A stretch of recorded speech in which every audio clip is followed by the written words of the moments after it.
Constanza, este es un gran momento para conversar sobre lo que mucha gente me ha manifestado a través de las redes.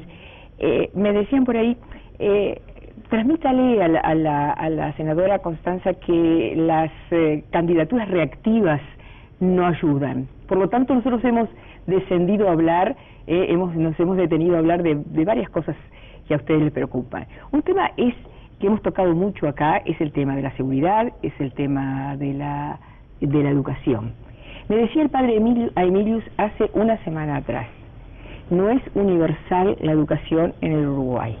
¿Por qué? Porque en las zonas rojas, que ahora también hay todo un planteo, un estudio más focalizado, que es cómo se han extendido, la integración de los chicos al sistema es muy, pero muy precario.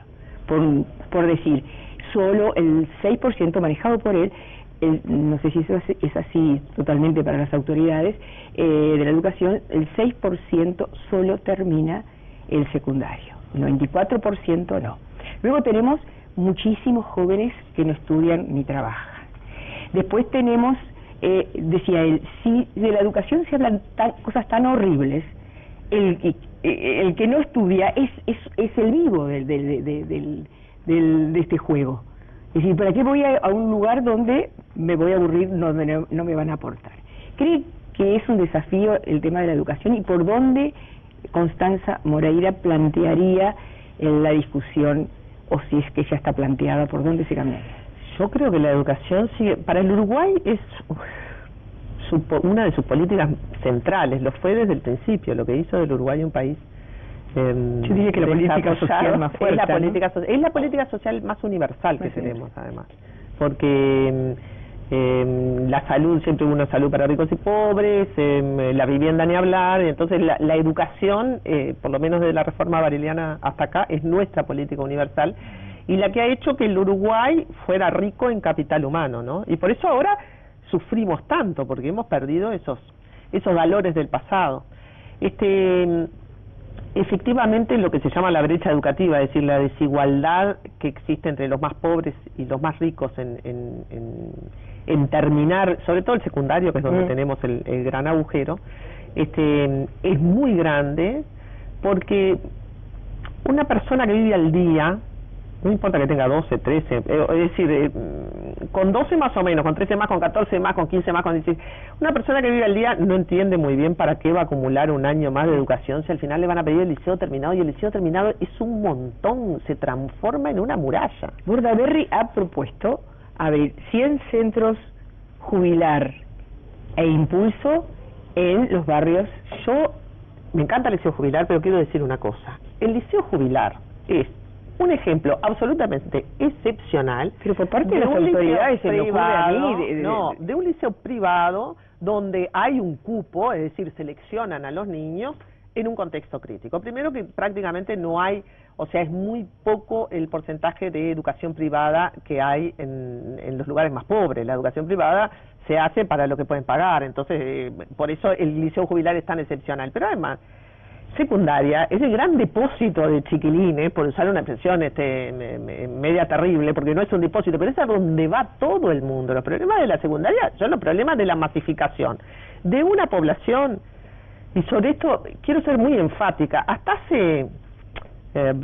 hasta el 2005, 2006, el porcentaje de niños que nacían en hogares pobres era la mitad de la población, ahora es el 30, ¿no? Pero era la mitad de la población. Bueno, esos niños de hogares pobres son los que van al sistema educativo. Y después, ¿qué piensan? ¿Que los profesores y los maestros van a resolver? Hay una demanda sobre el sistema educativo que el sistema educativo no puede resolver. No puede resolver los problemas de la familia, todos los cambios que han habido en los arreglos familiares, no pueden resolver los problemas de las madres solas.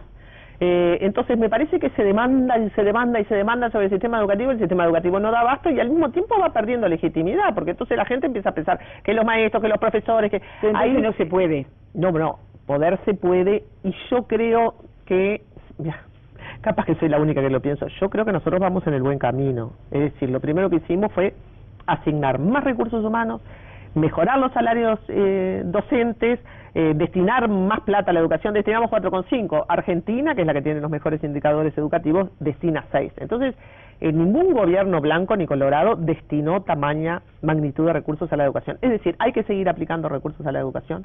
Tenemos que seguir hablando entre nosotros sobre los problemas de la educación y tenemos que dejar hablar a los maestros, a los profesores, que son los que están ahí en la primera línea de fuego todos los días. Tenemos que dejar hablar a los estudiantes, que prácticamente su voz no se escucha sobre los problemas de la educación.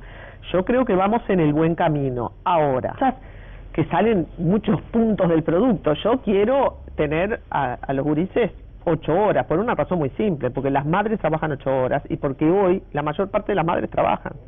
Yo acabo de votar un estatuto del funcionario público donde obligo a los nuevos que entran a trabajar 8 horas, pero yo no tengo un sistema educativo de 8 horas, tengo un sistema de 4. O sea, nosotros tenemos unas inercias heredadas del pasado en relación a la estructura institucional y a las propuestas que deben ser cambiadas.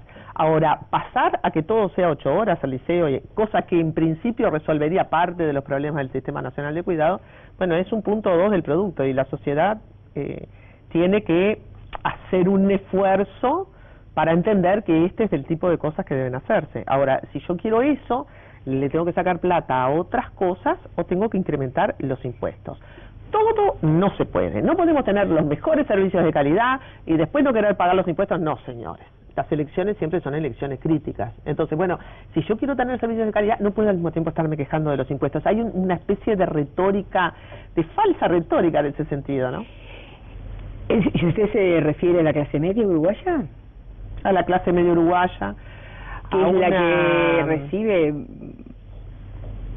sí, lógico, más carga impositiva, más carga de los trabajadores porque la formales, recibe no solamente sí, por tarifas públicas, sino la recibe también en la producción nacional. ¿No hay que hacer una gran discusión allí? Por supuesto que todos, yo creo que la inmensa mayoría de las personas que estamos en el lado izquierdo del corazón, creemos que las cargas impositivas deben ser mucho más progresivas de lo que son, es decir, que tenemos que crear una estructura impositiva más exigente con la parte más de arriba de la ecuación y mucho menos exigente con la de más abajo. ¿Cómo se resuelve ir hacia una estructura tributaria más progresiva sin provocar desaliento empresarial, fuga de... Bueno, ese es el gran misterio de cómo hacer política de izquierda en un sistema capitalista, ¿no? Sobre eso está discutiendo, por lo menos toda América Latina está discutiendo, porque siempre los gobiernos de izquierda tienen un equilibrio difícil y es que siempre cumplan conflictos con aquellos que más pueden aportar, con los empresarios, con las clases medias altas, etcétera, pero no pueden perder su base de sustento, ¿no? Entonces, hay problemas que yo creo que más que de preferencias o de valores de la izquierda, a veces son percepciones que tenemos sobre cuánto más podemos ir de lo que vamos sin el riesgo de perder la base de sustentación política y social que tenemos. Entonces hay actitudes más timoratas y hay actitudes más audaces. ¿Usted en cuál lugar está? Yo me ubicaría entre los más audaces, pero bueno, como todavía soy analista política, sé que la tensión, esa tensión entre capital y trabajo, esa tensión entre el arriba y el abajo, hay que manejarla bien. Pero bueno, hoy se está votando en el Parlamento un proyecto de ley que, no sé, quizás si las encuestas, si hago una encuesta hoy, la mayoría de la gente no está de acuerdo con este proyecto de ley. ¿A cuál se refiere? Al de la marihuana. Al de la marihuana. Bueno, según las encuestas, ¿no? Está y bueno, y eso es tomar riesgos. Yo estoy absolutamente a favor del proyecto y he trabajado por su concreción, porque la guerra a las drogas lo único que ha terminado es con un montón de gente en la cárcel, con una economía subterránea absolutamente floreciente y con decenas de miles de muertos en toda América Latina, porque sobre todo la guerra de las drogas, América Latina, que no tiene grandes problemas de terrorismo, lo que tiene son problemas de narcotráfico. Entonces, me parece que lo de hoy es audaz. A mí me parece que lo de hoy es... No sé bien cómo va a terminar, qué resultado va a dar en términos de abandonar pero me parece audaz, y me parece que es audaz en América Latina. Realmente, esas son las cosas donde me parece que vamos bien. Y también yo creo que toda la política de los derechos de los trabajadores, también son cosas que se han conquistado, pero ahí también se han conquistado por una cosa que existe en el Uruguay y que no es tan abundante en el resto de América Latina, que es la relación entre gobierno, izquierda y movimiento sindical, ¿no? Y eso hay que cuidarlo y protegerlo todos los días. Ha sido más que un gusto conversar con usted. Para mí también. Si la llama ahora el doctor Tabaré Vázquez,